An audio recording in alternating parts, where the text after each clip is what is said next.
to serve.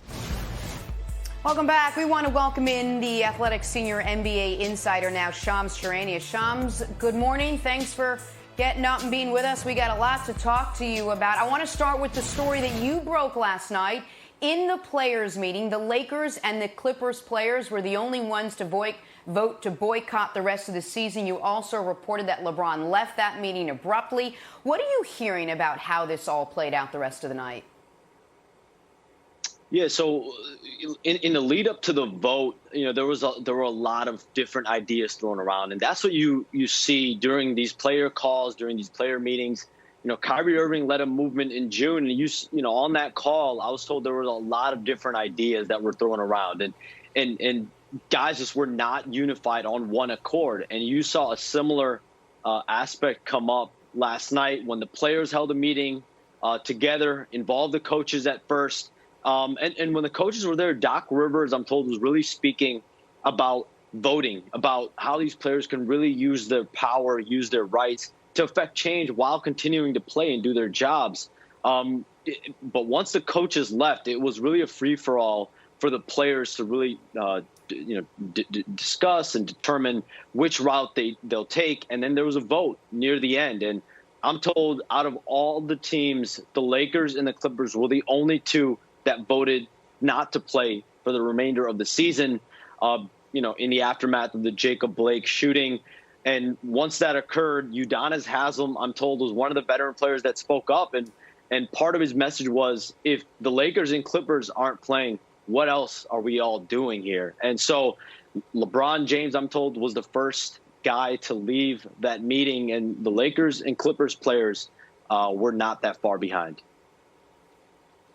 Shams, you also broke the story that LeBron was pointedly calling for owners to be more involved in this movement. What are you hearing on that and the potential reaction from the true power brokers in the league in response to the most powerful player in the league? Yeah, LeBron, I'm told, his message in the meeting early and in the middle was, we need to hold the owners more accountable. They are the ones who are in positions of power, have the financial resources. And so his message was clear. But again, how they hold the owners accountable, that's what's in question. The owners and the NBPA agreed on a $300 million social justice fund that will go toward empowerment of young black people. And that is something that was announced recently. So that is an initiative that was not there before. So what the NBA players are doing already started to provide change. Now, how much further can they go? Was LeBron referencing, possibly politically moving? That is up in the air. It still remains to be seen what LeBron's exact motive, and message behind that. But he wasn't the only player, I'm told, that spoke up about wanting the owners to have more accountability. Sean, LeBron James, if we questioned LeBron James before and his motives, I don't know if it even matters anymore to even have this discussion, right? Like, this guy was the first one to walk out of this meeting. This is a guy who you put up there with Kobe Bryant and Michael Jordan, chasing success, chasing rings, Tom Brady. He's in that same category. For this guy to say, I'm not playing ball, how big of a decision and impact is that around the entire NBA?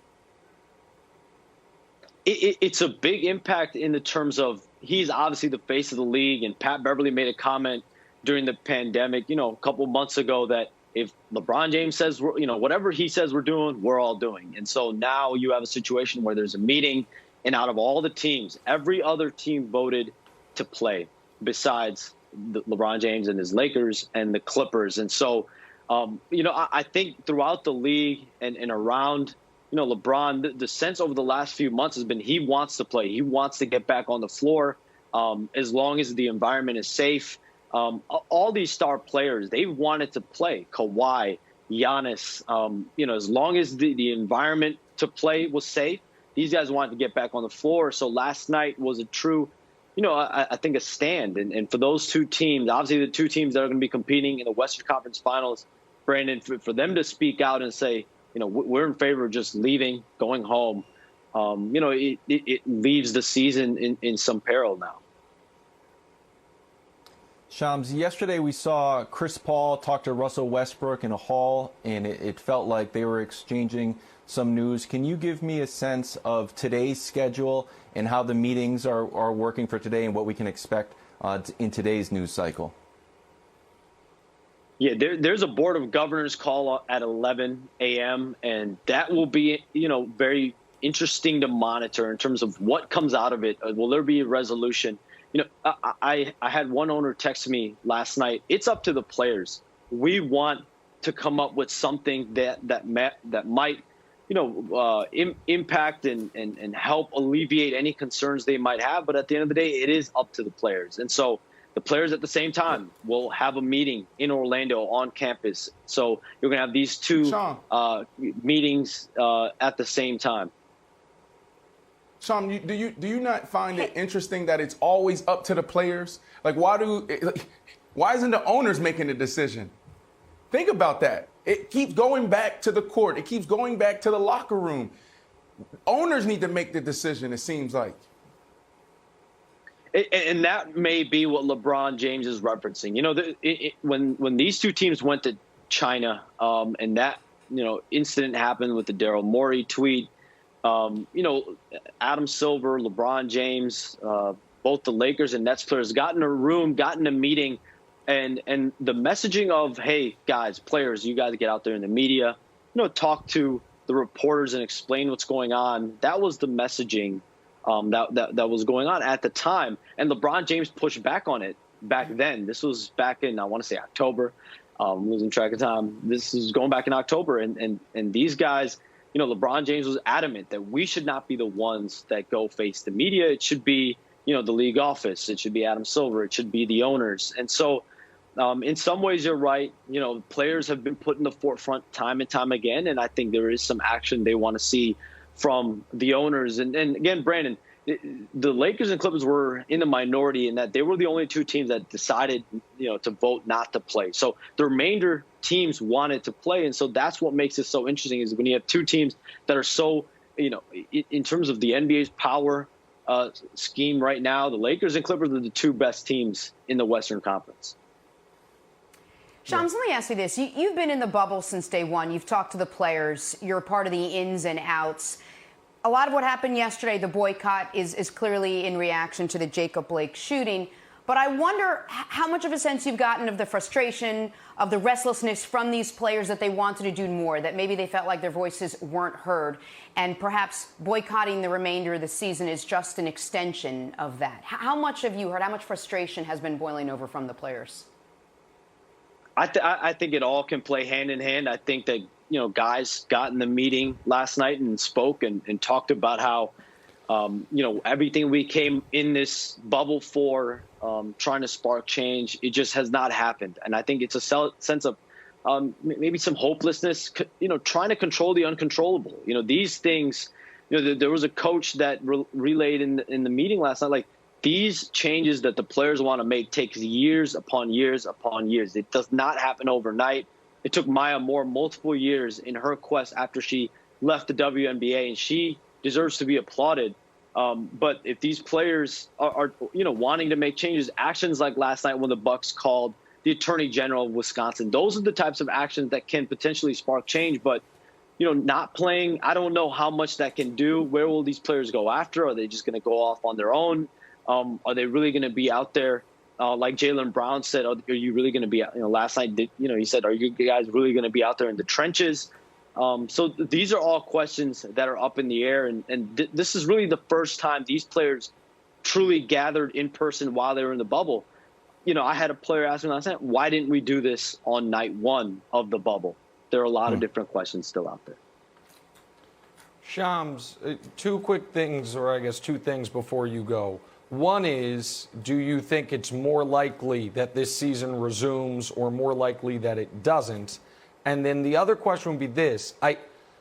I'm not at all accusing the Lakers or the Clippers of bluffing. I don't think they are in the least. But because they're in a bubble, if they can leave, like if LeBron or Kawhi just left, they're not allowed to play for a number of days. Like that, the fact that they're still there, does it strike you as a possibility the vote, I don't want to say was symbolic, but it was a leverage play as far as if you as the ownership don't do more than symbolic and financial gestures, if you don't press the levers of power, we are willing to leave, even if right now, even though they voted to stop the season, maybe they don't actually want to stop the season. Does that make sense? Are you getting the sense of that at all? And do you think the season resumes? That was a theory I definitely heard coming out of the meeting was, this was a stand. This was a message sent to the owners going into this owners call today. This was a stand sent to the league office prior to their meeting today. And, the Lakers and Clippers were in the minority on this, right? Because every other team wanted to continue, voted to continue to play. These are the two powerhouse teams that chose not to.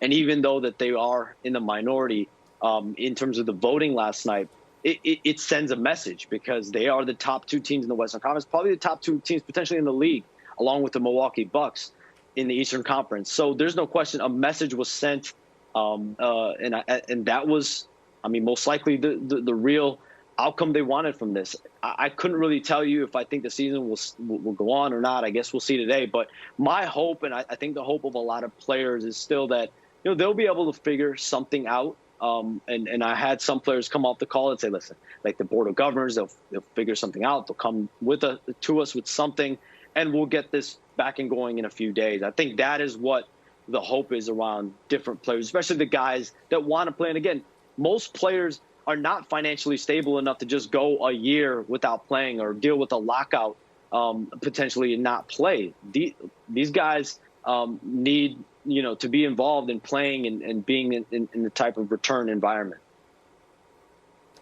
Shams, have you gotten a sense from any reaction from the players that the Bucks or all of the players in the bubble are not only speaking for the NBA, but are catalysts for the entire sports world? When we look across, the WNBA was canceled, 3 MLB games was canceled, 5 soccer games was canceled.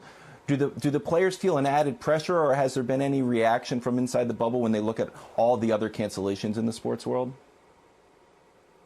Players understand at the end of the day in the NBA that they are the voices that drive the conversation. They are the voices, and their faces, their presence is what will drive the rest of the sports culture. You saw when the NBA shut down and Adam Silver made that decision in March for the safety of the league.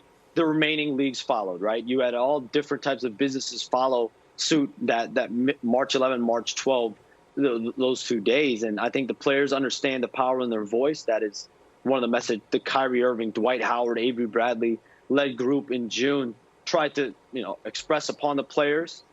So they understand how powerful their voice is. Shams, thank you so much for joining us this morning. I know you have a busy day ahead of you. We really appreciate your time today, and great insight for sure. Thanks for watching. Subscribe here to get the latest from the show. Also, be sure to check out more of the best clips from First Things First, or go watch a few segments from our other shows on FS1.